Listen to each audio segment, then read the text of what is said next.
باللہ من الشیطان الرجیم بسم اللہ الرحمن الرحیم ختم اللہ علی قلوبہم وعلی سمعہم وعلی ابصارہم غشاوہ ولہم عذاب عظیم۔ اللہ نے ان کے دلوں پر اور کانوں پر مہر کر دی اور ان کی آنکھوں پر گھٹا ٹوپ ہے اور ان کے لیے بڑا عذاب ہے۔ اللہ نے ان کے دلوں پر اور ان کے کانوں پر مہر لگا دی ہے اور ان کی آنکھوں پر پردہ پڑا ہوا ہے اور ان کے لیے بہت بڑا عذاب ہے۔ یہ کافروں کا ذکر چل رہا ہے۔ اس سے پہلے آپ نے پڑھا تھا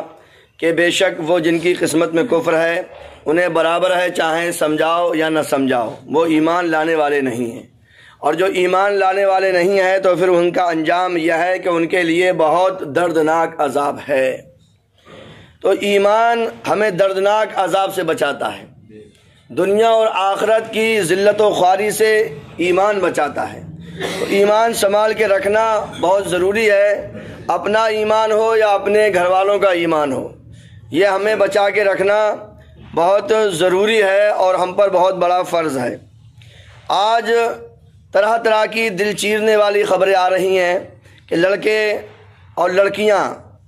مسلمانوں کے بہت بگڑ رہے ہیں۔ بہت ساری لڑکیاں غیر مسلموں کے ساتھ چلی گئیں، لاکھوں کی تعداد میں 10 لاکھ لڑکیاں، اور نئی نئی خبریں آ رہی ہیں بہت سی لڑکیاں جانے کو تیار بیٹھی ہیں اور بہت سی سالوں سے غیر مسلموں کے ساتھ راتیں گزار رہی ہیں، اور مسلمانوں کے آنکھوں پر کانوں پر پردے پڑے ہوئے ہیں۔ تو اس پر ہمیں بہت دھیان رکھنا چاہیے، اور یہ پوری مہم چل رہی ہے، یہ پوری مہم چل رہی ہے، پوری پلاننگ کے ساتھ یہ ہو رہا ہے، اور یہ آگے اور حالت خراب ہونے والی ہے۔ تو ہمیں چاہیے کہ ہم اپنے بچوں کا اور اپنا ایمان بچا کے رکھیں، خود کو اور اپنے آپ کو اور اپنے گھر والوں کو جہنم کی آگ سے بچائیں۔ یہ خدا کا فرمان ہے، نبی کریم صلی اللہ علیہ وسلم پر جو قرآن پاک نازل ہوا اس میں اللہ تعالیٰ نے فرما دیا، اللہ نے مہر لگا دی۔ اس کا مطلب کیا ہے کہ ان کافروں کا ایمان سے محروم رہنے کا سبب یہ ہے کہ اللہ تعالیٰ نے ان کے دلوں پر ان کے کانوں پر مہر لگا دی، جس کی بنا پر یہ حق سمجھ نہیں سکتے، نہ حق سن سکتے ہیں اور نہ اس سے نفع اٹھا سکتے ہیں، اور ان کی آنکھوں پر پردہ پڑا ہوا ہے جس کی وجہ سے یہ اللہ تعالیٰ کی آیات اور اس کی وحدانیت کے دلائل دیکھ نہیں سکتے، اور ان کے لیے آخرت میں بہت بڑا عذاب ہے۔ تو پھر یہ ایمان سے محروم کیوں ہو گئے؟ آخر اس کی وجہ کیا ہے؟ دیکھیے، میں آپ کو مثال کے طور پر سمجھاؤں کہ بندہ کی طبیعت خراب ہو جائے اور وہ ڈاکٹر سے دوا لینے کے لیے جائے۔ کسی کو پیٹ خراب ہے، مان لیجیے پیٹ خراب ہے اور ڈاکٹر نے کہہ دیا بھائی تلی بھنی چیزیں آپ نہیں کھائیں گے، ہلکی غذا لیں گے، سبزی وغیرہ کا استعمال کر لیجئے، روٹی کو شوربے میں توڑ کر شدید بنا کر ملائم غذا لیجئے، مگر مریض مان ہی نہیں رہا ہے، دے دنادن وہ تلی بھنی چیز کھا رہا ہے، سخت چیز کھا رہا ہے، کڑوی چیزیں کھا رہا ہے، جس سے اس کا پیٹ اور دم بدم خراب ہوتا چلا جا رہا ہے۔ اب حالت یہ ہو گئی کہ حالت بالکل اس نے اپنی سیریس کر لی، کڈنی ہے، گردے ہیں، اس نے سب اپنے فیل کر لیے۔ ڈاکٹر منع کرتا رہا، ڈاکٹر پرہیز بتاتا رہا، یہ پرہیز توڑتا رہا، ڈاکٹر پرہیز بتاتا رہا اور یہ پرہیز توڑتا رہا۔ اب ایسی حالت ہو گئی کہ اب بچنے کی کوئی امید ہی نہیں رہی۔ تو یہ ڈاکٹر کی غلطی نہیں ہے، یہ مریض نے خود اپنے پیر پہ کڑھاڑی ماری ہے۔ اب اس حالت میں پہنچ گیا کہ اب ڈاکٹر کہے گا اب تم بھائی بچنے والے نہیں ہو، اب تم بچ نہیں پاؤ گے، تو کہ یہ حالت ڈاکٹر نے کر دی؟ یہ مریض نے خود اپنی حالت کری تھی۔ ایسے ہی کچھ کافروں نے اتنی زیادہ اللہ کی نافرمانی کی، رسول اللہ صلی اللہ علیہ وسلم کی شان میں گستاخیاں کی، نمازوں کی، عبادتوں کی توہین کی، اور توہین کرتے کرتے اس حالت میں پہنچ گئے کہ رب کائنات نے فرما دیا اب یہ ایمان لانے والے نہیں ہیں۔ یہ ہے مطلب اس کا۔ یہاں یہ بات یاد رکھیں کہ جو کافر ایمان سے محروم رہے ان پر ہدایت کی راہیں شروع سے بند نہ تھیں، ہدایت کی راستے شروع سے ان پر بند نہیں تھے، ورنہ تو وہ اس بات کا بہانہ بنا سکتے تھے، بلکہ اصل یہ ہے کہ ان کے کفر نے، ان کے اناد، ان کی ہٹ دھرمی اور سرکشی، بے دینی، حق کی مخالفت، انبیاء اکرام علیہ السلام سے دشمنی کے انجام کے طور پر ان کے دلوں، ان کے کانوں پر مہر لگی اور آنکھوں پر پردے پڑ گئے۔ یہ ایسے ہی ہے جیسے کوئی شخص ڈاکٹر کی مخالفت کرے اور وہ زہر کھا لے اور اس کے لیے دوا فائدہ مند نہ رہے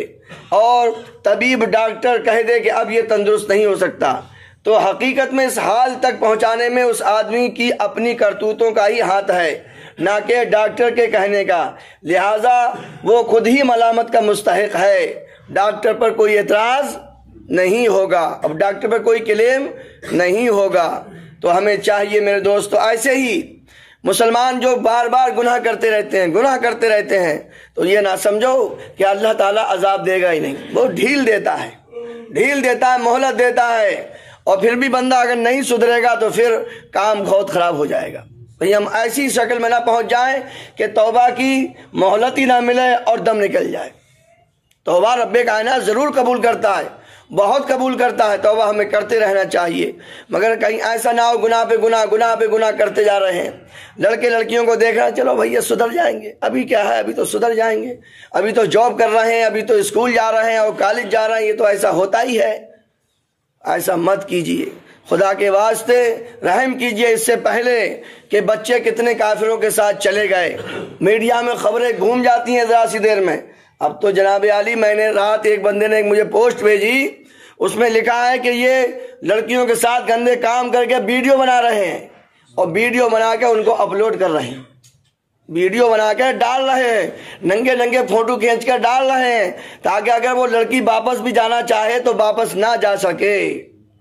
ماں باپ اسے قبول کرنے سے منع کر دیں، ہماری تو بے عزتی ہو گئی۔ تو معاملات بہت زیادہ خراب ہیں، سیریس لیجئے ان کو،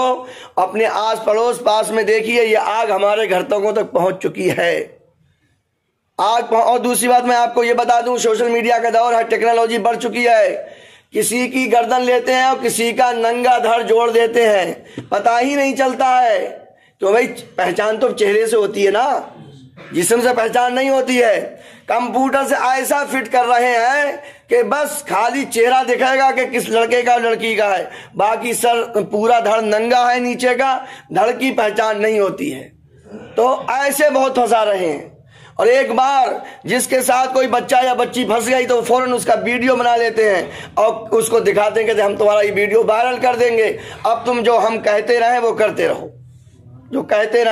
رہو، خدا کے واسطے آنکھیں کھولو، ہوشیاری اختیار کرو کہ معاملات بہت زیادہ خراب ہو چکے ہیں، حالات کیسے چل رہے ہیں آپ سب دیکھ رہے ہیں، کہیں سنوائی نہیں ہے، رب کے گھر میں آ جاؤ، خدا کے گھر میں آ جاؤ، یہاں سر جھکاؤ اور اپنے بچوں کو خدا کے سامنے سر جھکوا دو، اس سے بڑی کوئی عدالت نہیں ہے۔ آپ نے دیکھا ہوگا ایک بہت بڑا مالدار بندہ جو کچھ دنوں پہلے بالکل کنگال ہونے کے قریب تھا، آج پھر وہ ہندوستان کا نمبر 1 کا مالدار ہو گیا ہے۔ تو کیسے کام چل رہا ہے،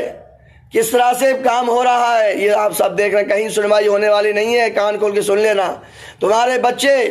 15 سال کے ہی کیوں نہ ہو، پتہ چل آپ کہو کہ ہمارے بچے نابالغ ہیں، لڑکی ہماری نابالغ ہے، نہیں، وہاں سے کورٹ سے نیا آدھار کارڈ بن جائے گا بالغ ہونے کا، اور تم ہاتھ ملتے رہ جاؤ گے، کوئی سنوائی نہیں ہے۔ خدا کے واسطے آنکھیں کھولو، ہم چیخ رہے ہیں، بیان کر رہے ہیں، یہ ہماری ذمہ داری ہے، مگر آپ بھی اپنی ذمہ داری اٹھاؤ، اللہ سب کے ایمان کی حفاظت فرمائے۔